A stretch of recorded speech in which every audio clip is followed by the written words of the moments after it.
नमस्कार दोस्तों, मेरा नाम आशीष है। आज हम बात करेंगे पॉलिटी पार्ट 8 की बात करेंगे। इसमें टोटल 20 क्वेश्चन हैं जो प्रीवियस ईयर एग्जामिनेशन के क्वेश्चन ही पुटअप किए गए हैं। इससे पहले पार्ट 7 तक बन चुके हैं, जिसका लिंक डिस्क्रिप्शन में दिया गया है। आप वहां से बारी बारी वीडियो को देख सकते हैं। इससे पहले आपको बता दें कि यदि आप चैनल पर नए हैं तो चैनल को सब्सक्राइब कर लीजिए। बगल में बेल आइकन बनी होगी, उसको दबा लीजिए ताकि आपको नए वीडियो को नोटिफिकेशन सबसे पहले प्राप्त हो और वीडियो को सबसे पहले देख सकें।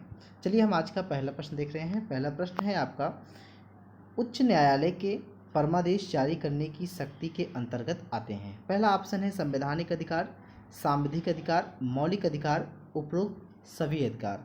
ध्यान रखिएगा, अनुच्छेद 32 के तहत, यहाँ मैं आपको बता रहा हूँ, अनुच्छेद 32 के तहत सुप्रीम कोर्ट को मूल अधिकारों की रक्षा के लिए बंदी प्रत्यक्षीकरण, परमादेश, प्रतिषेध, उत्प्रेषण और अधिकार परीक्षा संबंधी रिटें निकालने का अधिकार है, लेकिन केवल और केवल मूल अधिकारों की रक्षा के लिए नहीं निकाल सकता है। कौन? Supreme court. वहीं अगर बात कर दे उच्च न्यायालय की, तो उच्च न्यायालय अनुच्छेद 226 के तहत, ध्यान रखिएगा, अनुच्छेद 226 के तहत मूल अधिकारों की रक्षा के लिए बंदी प्रत्यक्षीकरण, परमादेश, प्रतिषेध, उत्प्रेषण एवं अधिकार परीक्षा संबंधी रिटें निकालने का अधिकार है। तो उच्च न्यायालय के पास मूल अधिकार सहित अन्य विधिक अधिकारों को प्रवृत्त कराने के लिए भी रिटों को निकाल सकता है। तो इसलिए हमारा यहाँ पे डी ऑप्शन से हो जाएगा, उपरोक्त सभी अधिकार। यानी कि संवैधानिक अधिकार के लिए भी रिट निकाल सकता है उच्च न्यायालय, सांविधिक अधिकार के लिए भी, मौलिक अधिकार के लिए भी। तो ये आपका चारों से हो जाएगा उपरोक्त सभी के अधिकार, यानी कि डी ऑप्शन सही हो जाएगा। बाकी अगर सुप्रीम कोर्ट की बात करें तो सुप्रीम कोर्ट केवल और केवल मूल अधिकारों की रक्षा के लिए रिट निकाल सकता है। तो आर्टिकल 32 के तहत है और उच्च न्यायालय का आर्टिकल 226 के तहत, यह ध्यान रखिएगा। चलिए हम दूसरा क्वेश्चन देख लेते हैं। भारत में केंद्र राज्य संबंध निर्भर करते हैं तो संवैधानिक प्रावधानों पर, परंपराओं तथा व्यवहारों पर, न्यायिक व्याख्याओं पर, बातचीत के लिए यंत्र विन्यास पर। यहाँ पर आपके कूट दिए गए हैं 1 और 2, 1, 2 और 3, 2, 3 और 4 या सभी चारों। तो आपको बता दें यहाँ पर चारों ऑप्शन सही है, डी ऑप्शन सही हो जाएगा। देखिए, भारत में केंद्र राज्य संबंध संवैधानिक प्रावधानों, परंपराओं और व्यवहारों, न्यायिक व्याख्याओं तथा बातचीत के लिए यंत्र विन्यास, इन चारों पर निर्भर करते हैं। तो इसलिए डी ऑप्शन बिल्कुल सही हो जाएगा। चलिए आगे हम तीसरा देखते हैं। निम्नलिखित कथनों पर विचार कीजिए। भारत में वित्तीय सौदों पर स्टाम्प शुल्क। तो आपके कथन पहला है, राज्य सरकार द्वारा लगाया व वसूल किया जाता है, का विनियोजन संघ सरकार द्वारा किया जाता है। तो इन कथनों में, यहाँ कदमों हो गया है, इन कथनों में से कौन सा सही है? तो यहाँ पर केवल 1, केवल 2, 1, 2 दोनों, ना तो 1 ना तो 2, दोनों में से कोई नहीं। यहाँ पर आप बता दें, अनुच्छेद 268 के अनुसार स्टाम्प शुल्क संघ द्वारा लगाया जाता है, यानी कि स्टाम्प शुल्क केंद्र सरकार द्वारा लगाया जाता है, किंतु उसे राज्य सरकार द्वारा संग्रहित और विनियोजित किया जाता है। तो इसलिए जो हमारा पहला कथन कह रहा है कि स्टाम्प शुल्क राज्य सरकार द्वारा लगाया व वसूल किया जाता है, तो नहीं। तो स्टाम्प शुल्क कौन लगाता है? केंद्र सरकार लगाता है। तो इसलिए पहला कथन गलत हो जाएगा। दूसरा कथन, स्टाम्प शुल्क का विनियोजन संघ सरकार द्वारा किया जाता है, तो नहीं, स्टाम्प शुल्क का विनियोजन और संग्रहित वो राज्य सरकार द्वारा किया जाता है। इसलिए कथन 2 भी गलत है। तो हमारा डी ऑप्शन सही हो जाएगा, दोनों में से कोई नहीं। चलिए चौथा क्वेश्चन देखते हैं। संघ का यह कर्तव्य होगा कि वह बाह्य आक्रमण तथा आंतरिक गड़बड़ी से प्रत्येक राज्य की रक्षा करे। ऐसा प्रावधान भारतीय संविधान के निम्न अनुच्छेदों में से किस एक में है? तो अनुच्छेद 215, अनुच्छेद 275, अनुच्छेद 325, अनुच्छेद 355। आपको बता दें, अनुच्छेद 215 में अनुच्छेद 215 में हाई कोर्ट अभिलेख न्यायालय का होना ये उल्लिखित है, यानी कि उच्च न्यायालयों का अभिलेख न्यायालय होना ये उल्लिखित है अनुच्छेद 215 में। अनुच्छेद 275 में कुछ राज्यों को संघ से अनुदान का प्रावधान किया गया है। वह अनुच्छेद 325 में कहा गया है कि धर्म, मूल वंश, जाति या लिंग के आधार पर किसी व्यक्ति का निर्वाचक नामावली में सम्मिलित किए जाने से अपात्र न होना और उसके द्वारा किसी विशेष निर्वाचन नामावली में सम्मिलित किए जाने का दावा न किया जाना। और अनुच्छेद 355 में उल्लिखित है कि संघ का यह कर्तव्य होगा कि वह बाह्य आक्रमण और आंतरिक अशांति से प्रत्येक राज्य की रक्षा करे और प्रत्येक राज्य की सरकार का इस संविधान के उपबंधों के अनुसार चलाया जाना सुनिश्चित करे। तो इसलिए हमारा डी ऑप्शन सही जाएगा, अनुच्छेद 355। अगला देखिए, पांचवा क्वेश्चन है, निम्नलिखित में से किस अनुच्छेद के अनुसार भारतीय संविधान अंतरराज्य परिषद के संबंध में प्रावधान करता है?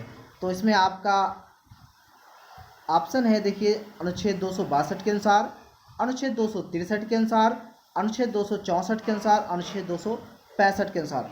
देखिए, मैं आपको एक एक अनुच्छेद के बारे में बताऊंगा। अनुच्छेद 262 क्या कहता है?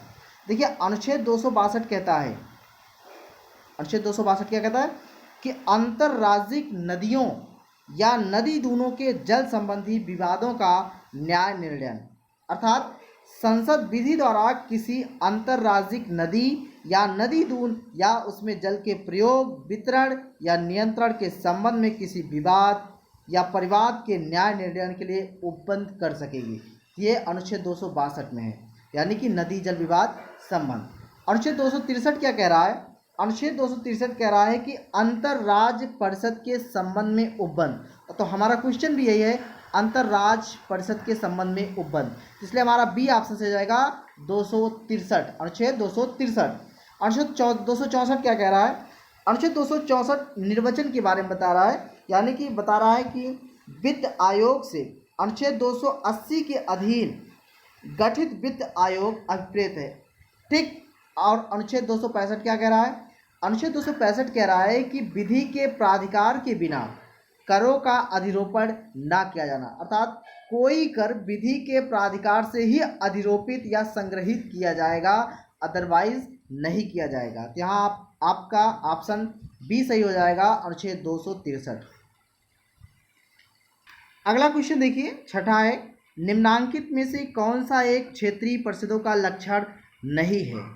तो इसमें आपके ऑप्शन है, यह एक संवैधानिक संस्था है, 5 क्षेत्रीय परिषदों की स्थापना राज्यों के पुनर्गठन अधिनियम 1956 के अंतर्गत की गई है। सी है, देखिए, यद्यपि चंडीगढ़ राज्य नहीं है फिर भी एक क्षेत्रीय परिषद में शामिल किया गया है। डी है, यह एक परामर्शदात्री संस्था है। तो आपको बता दें कि क्षेत्रीय परिषद संवैधानिक बॉडी नहीं है, यानी कि यहाँ पर आपका क्वेश्चन है कि क्षेत्रीय परिषदों का लक्षण नहीं है, यहाँ एक संवैधानिक संस्था है? नहीं, यह एक संवैधानिक संस्था नहीं है, यह एक सांविधिक संस्था है, अर्थात स्टैच्यूटरी निकाय है, स्टैच्यूटरी बॉडी है, ठीक है, जिनका गठन राज्यों के बीच अंतरराज्य सहयोग और समन्वय बढ़ाने के लिए राज्य पुनर्गठन अधिनियम 1956 के तहत किया गया था। इनकी संख्या 5 है। कितनी है? 5 है। जैसे उत्तरी क्षेत्रीय परिषद, ठीक है, मध्य क्षेत्रीय परिषद, पूर्वी क्षेत्रीय परिषद, पश्चिमी क्षेत्रीय परिषद तथा दक्षिणी क्षेत्रीय परिषद, ये 5 क्षेत्रीय परिषद हैं। देखिए आगे, चंडीगढ़ राज्य नहीं है, चंडीगढ़ क्या है? एक यूटीज है, ठीक है, चंडीगढ़ राज्य ना होते हुए भी उत्तरी क्षेत्रीय परिषद में शामिल है। इसके अलावा दिल्ली, दादर नगर हवेली, दमन दीव, पुदुचेरी संघ राज्य क्षेत्र होते हुए भी क्षेत्रीय परिषद में शामिल किए गए हैं। इन क्षेत्रीय परिषदों का कार्य विभिन्न क्षेत्रों में आपसी हित के मामलों पर चर्चा तथा सिफारिशें करना है। यह एक परामर्शदात्री संस्था भी है। तो हमारा ए ऑप्शन सही जाएगा, यह एक संवैधानिक संस्था नहीं है। चलिए अगले क्वेश्चन तरफ बढ़ेंगे। अगला देख लीजिए, 7वां है, संविधान के किस प्रावधान में कहा गया है कि विधि के प्राधिकार के बिना ना तो कोई कर लगाया जा सकता है और ना ही एकत्र किया जा सकता है। तो यहाँ पर आपके ऑप्शन है अनुच्छेद 265, अनुच्छेद 266, अनुच्छेद 300, अनुच्छेद 368। देखिए अनुच्छेद 265 में कहा गया है कि कोई कर, ध्यान रखिएगा, अनुच्छेद 265 में कहा गया कि कोई कर विधि के प्राधिकार से ही अधिरोपित या संग्रहित किए जाएंगे, अन्यथा नहीं। तो इसलिए हमारा ए ऑप्शन सही है, अनुच्छेद 265। अब अनुच्छेद 266 क्या कह रहा है उसके बारे में जान लेते हैं। देखिए अनुच्छेद 266 में प्रावधान है कि भारत और राज्यों की संचित निधियों एवं लोक लेखे। आगे अनुच्छेद 300 में क्या प्रावधान है? अनुच्छेद 300 में कहा गया कि संघ एवं राज्यों के नाम से वाद और कार्यवाहियों। आगे अनुच्छेद 368 में प्रावधान है कि संविधान संशोधन की प्रक्रिया। ठीक है, चलिए हम अगला भी देख लेते हैं। 8वां है, सरकारिया आयोग गठित हुआ था समीक्षा करने के लिए। ये बहुत बार एग्जाम में पूछा गया है। आगे आपका ऑप्शन भी देख लीजिए, राष्ट्रपति और प्रधानमंत्री के मत संबंधों की बात, विधायिका और कार्यपालिका के मत संबंधों की, कार्यपालिका और न्यायपालिका के मत संबंधों की, केंद्र और राज्यों के मत संबंधों की। देखिए केंद्र तथा राज्य संबंधों पर विचार करने तथा उनको सुदृढ़ करने हेतु सुझाव देने के लिए न्यायमूर्ति या जस्टिस R.S. सरकारिया की अध्यक्षता में जून 1983 में, कब? जून 1983 में एक आयोग का गठन किया गया था। इसमें B. शिवरामन तथा S.R. सेन इसके 2 अन्य सदस्य थे। आयोग ने जनवरी 1988 में अपनी रिपोर्ट दी थी। तो इसलिए हमारा डी ऑप्शन सही हो जाएगा, केंद्र और राज्यों के मत संबंधों की। ठीक है, अगला देखिए 9वां है, निम्नलिखित में से कौन भारत में संघ राज्य संबंध से संबंधित नहीं है?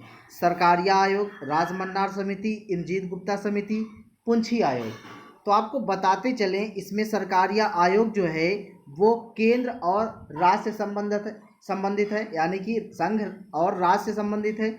दूसरा है राजमन्नार समिति, ये भी संघ और राज्य से संबंधित है। और तीसरा जो है वो इंद्रजीत गुप्ता, ये संघ राज्य संबंध से संबंधित नहीं है, या चुनाव सुधार से संबंधित है। किससे? चुनाव सुधार से। और पुंछी आयोग भी संघ राज्य से संबंधित है। तो यहाँ पर इंद्रजीत गुप्ता समिति यानी कि सी ऑप्शन हो जाएगा सही, कि संघ राज्य संबंध से संबंधित नहीं है। देखिए इंद्रजीत गुप्ता समिति का गठन 1998 में किया गया था।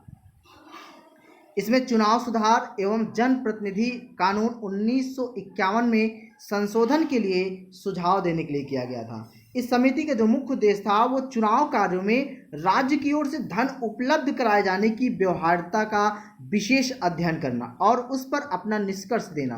बाकी आप जानते हैं ये तीनों केंद्र और राज्य संबंध से संबंधित हैं।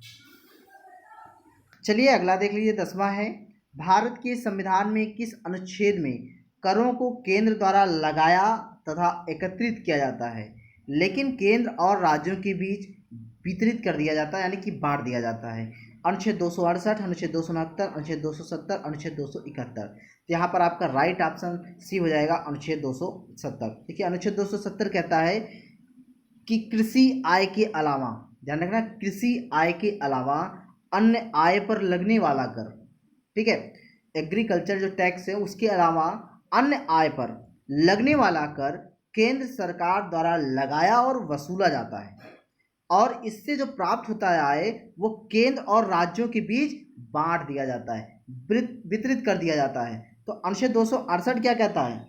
अनुच्छेद 268 कहता है कि संघ द्वारा उद्गृहित किए जाने वाले किंतु राज्यों द्वारा संग्रहित और विनियोजित किए जाने वाले शुल्क, जैसे स्टाम्प शुल्क। ठीक है, आगे 269 क्या कह रहा है? आगे आपका 269 कह रहा है कि संघ द्वारा उद्गृहित और संग्रहित किंतु राज्यों को सौंपे जाने वाला कर। ठीक है, अगला आपका 271 क्या कह रहा है? 271 कह रहा है कि कुछ शुल्कों और करों पर संघ के प्रयोजन के लिए अधिभार। इसलिए आपका यहाँ पर सी ऑप्शन बिल्कुल राइट हो जाएगा। ठीक है, अगला देखिए ग्रामर क्वेश्चन है, भारतीय संविधान के अंतर्गत कितने प्रकार की आपातकाल की सोच है? 2, 3, 4, 1। तो आपको बता दें यहाँ पर 3 प्रकार के, बी ऑप्शन सही हो जाएगा 3। देखिए अनुच्छेद, देखिए भारतीय संविधान के तहत 3 प्रकार के हैं, 3 प्रकार के आपातकालीन प्रावधान सन्निहित किए गए हैं। पहला है अनुच्छेद 352। अनुच्छेद 352 के तहत राष्ट्रीय आपातकाल। अनुच्छेद 356, अनुच्छेद 356 के तहत राज्यों में संवैधानिक तंत्र की विफलता पर राष्ट्रपति शासन। और अनुच्छेद 360 है वो राष्ट्रीय वित्तीय आपातकाल है। ठीक है, यानी कि 3 प्रकार के आपातकाल हैं, एक 352, एक 356 और एक 360। 352 क्या है? राष्ट्रीय आपातकाल। और 356 क्या है? राष्ट्रपति शासन। और 360 है वित्तीय आपातकाल। अगला क्वेश्चन देखिए 12वां है, 12वां है आपका, देखिए निम्नलिखित में से किन अनुच्छेदों को राष्ट्रीय आपातकाल के दौरान निलंबित नहीं किया जा सकता है? ध्यान रखना है, निलंबित नहीं किया जा सकता है। यहाँ पर आपके ऑप्शन हैं अनुच्छेद 14 से 15, अनुच्छेद 19 से 20, अनुच्छेद 21-22, अनुच्छेद 20-21। तो आपको बताते चले, आपका डी ऑप्शन बिल्कुल सही हो जाएगा, अनुच्छेद 20-21। ठीक है, देखिए अनुच्छेद 352 के तहत आपातकाल की घोषणा होने पर अनुच्छेद 358 के तहत, कितने? 358 के तहत अनुच्छेद 19 में वर्णित मूल अधिकार स्वतः ही निलंबित हो जाते हैं। फिर से आपको बता रहा हूं कि यदि अनुच्छेद 352 के तहत आपातकाल की घोषणा होती है तो अनुच्छेद 358 के तहत अनुच्छेद 19 में वर्णित मूल अधिकार अपने आप निलंबित हो जाता है। जबकि अन्य मूल अधिकार जिसमें अनुच्छेद 20 और 21 को छोड़कर, जिसमें अनुच्छेद और 20-21 को छोड़कर निलंबित करने की शक्ति राष्ट्रपति को अनुच्छेद 359 के तहत प्राप्त है। तो इसलिए अनुच्छेद 20 तथा 21 के अंतर्गत प्राप्त मूल अधिकार किसी भी स्थिति में निलंबित नहीं किया जा सकता है। फिर से आपको बता रहा हूं कि अनुच्छेद 352 के तहत यदि आपातकाल की घोषणा हो जाती है तो अनुच्छेद 358 के तहत अनुच्छेद 19 में वर्णित सभी मूल अधिकार अपने आप समाप्त हो जाते हैं। और जो अन्य मूल अधिकार हैं, 2 मूल अधिकारों को छोड़कर, वो कौन है? अनुच्छेद 20 और अनुच्छेद 21 को छोड़कर सबको निलंबित करने का अधिकार राष्ट्रपति को है। लेकिन वो किस अनुच्छेद के तहत प्राप्त है? वो अनुच्छेद 359 के तहत प्राप्त है। ठीक है, अनुच्छेद 359 के तहत प्राप्त है। इसलिए हमारा यहाँ पर डी ऑप्शन सही हो जाएगा, अनुच्छेद 20 और 21, यानी कि 20 और 21 के अंतर्गत प्राप्त मूल अधिकार किसी भी परिस्थिति में निलंबित नहीं किया जा सकता है। चलिए देखिए अगला भी देख लेते हैं। किसी राज्य में राष्ट्रपति शासन की उद्घोषणा के निम्नलिखित में से कौन से परिणामों का होना आवश्यक नहीं है? पहला कथन है राज्य विधानसभा का विघटन, राज्य के मंत्री परिषद का हटाया जाना, स्थानीय निकायों का विघटन। तो नीचे दिए गए कूट का प्रयोग कर सही उत्तर चुनिए। 1 और 2, 1 और 3, 2 और 3, 1, 2 और 3। तो आपको बता दें इसमें यहाँ पर आपका पहला कथन सही हो जाएगा और तीसरा कथन सही जाएगा, यानी कि दूसरा कथन गलत हो जाएगा। हमारा बी ऑप्शन से जाएगा 1 और 3। देखिए अनुच्छेद 356 में, कितने? अनुच्छेद 356 में कहा गया कि राज्यों में संवैधानिक तंत्र की विफलता की स्थिति में राष्ट्रपति द्वारा राज्यों में राष्ट्रपति शासन की उद्घोषणा की जा सकती है। अनुच्छेद 356 में ये बात कही गई है। राज्यों में राष्ट्रपति शासन लागू होने की स्थिति में, मान लो यदि राज्य में राष्ट्रपति शासन लग गया तो ऐसे में क्या होता है कि राष्ट्रपति राज्य सरकार की शक्तियों को अपने हाथ में ले लेता है। यानी कि वह मुख्यमंत्री के नेतृत्व वाली मंत्रिपरिषद को भंग कर देता है। राष्ट्रपति के प्रतिनिधि के रूप में राज्यपाल राज्य सचिव की सहायता से राज्य का प्रशासन चलाता है। ठीक, आगे दूसरी बात क्या है, इसके अलावा राष्ट्रपति राज्य विधानसभा को विघटित अथवा निलंबित कर सकता है, हालांकि यह आवश्यक नहीं है।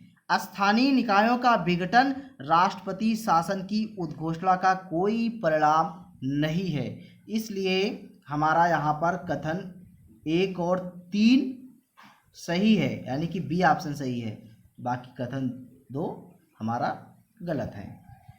अगर क्वेश्चन के हिसाब से देखिए ना, क्वेश्चन आपका कह रहा है कि किसी राज्य में राष्ट्रपति शासन की उद्घोषणा में निम्नलिखित में से कौन परिणामों का आवश्यक नहीं है। यहाँ पर नहीं शब्द है, नहीं शब्द के अकॉर्डिंग अगर देखा जाए तो पहला कथन सही है और तीसरा कथन सही है, जबकि हमारा दूसरा कथन गलत है। ठीक है, चलिए अगला देख लेते हैं। राज्य वित्त आयोग के संबंध में निम्नलिखित कथनों में से कौन सा सही है। यह एक अनौपचारिक संस्था है, यह एक संवैधानिक संस्था है, यह एक प्रशासनिक संस्था है, उपरोक्त में से कोई नहीं।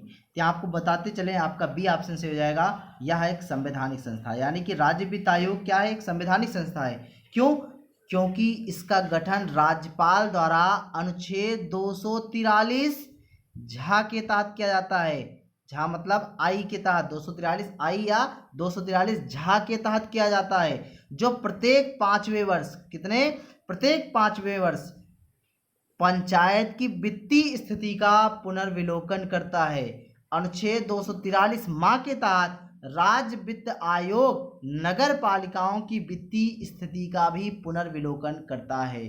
तो इसलिए हमारा बी ऑप्शन सही हो जाएगा, यह एक संवैधानिक संस्था है।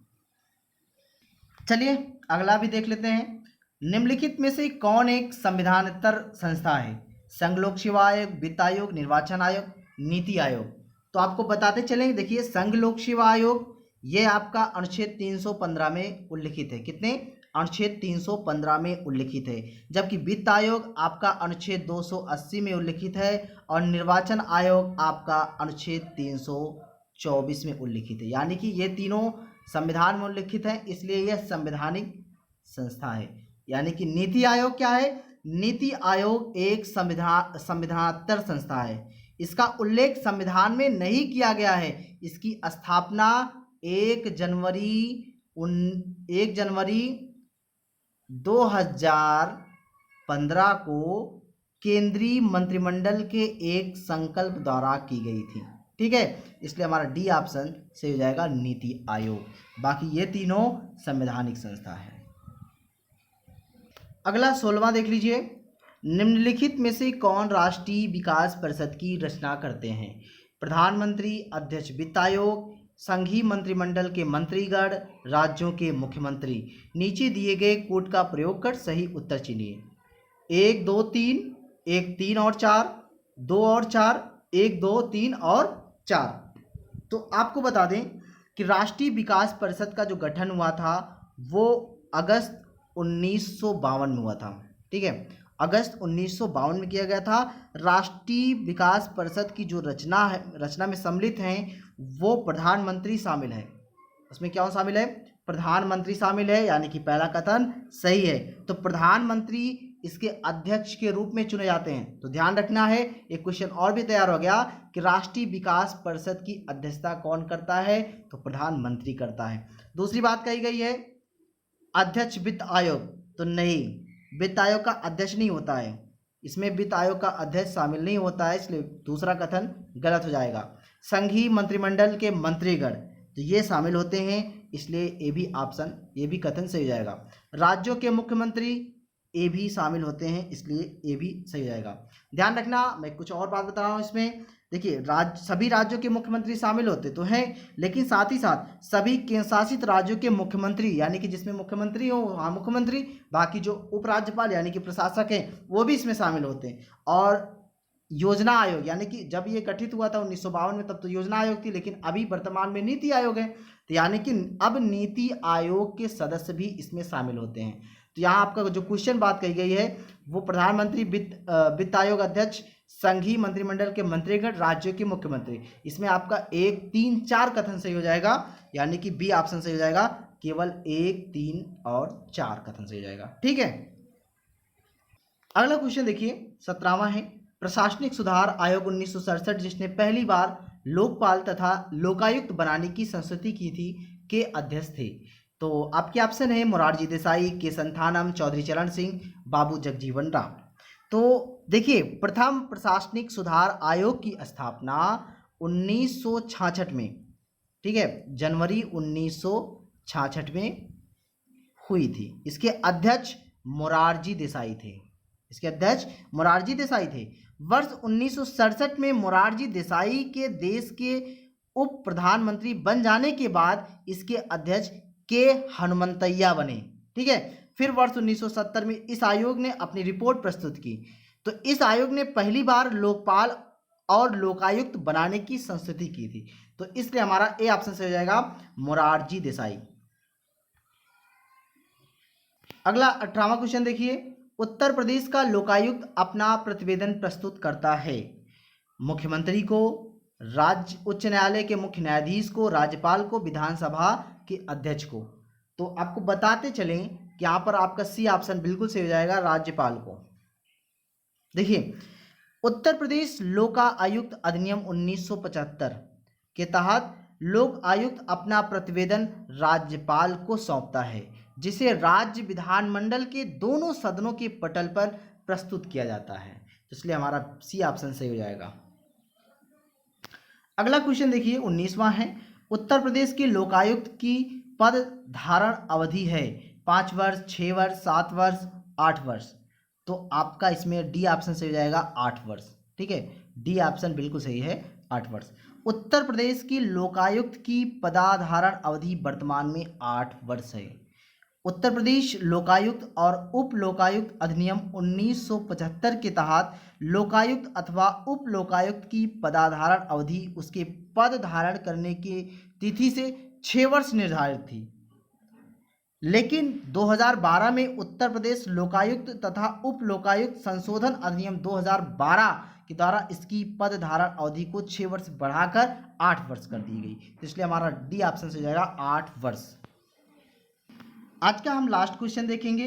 राष्ट्रीय मानवाधिकार आयोग के अध्यक्ष का कार्यकाल होता है 3 वर्ष, 4 वर्ष, 5 वर्ष, 6 वर्ष। तो यहाँ पर आपका सी ऑप्शन से हो जाएगा 5 वर्ष। कितना? 5 वर्ष। मानवाधिकार संरक्षण अधिनियम की धारा 6(1) सेक्शन 6(1) के अनुसार अध्यक्ष के रूप में नियुक्त किया गया व्यक्ति अपने पद ग्रहण करने की तिथि से 5 वर्ष अथवा 70 वर्ष की आयु जो पहले प्राप्त कर लेगा तक अपनी पद धारण करेगा।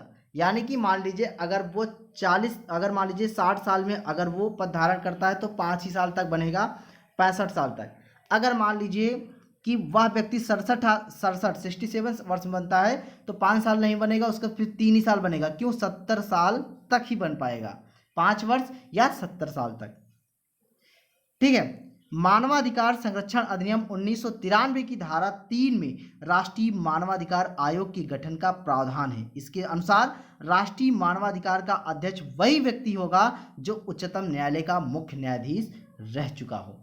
तो दोस्तों, आज का वीडियो कैसा रहा?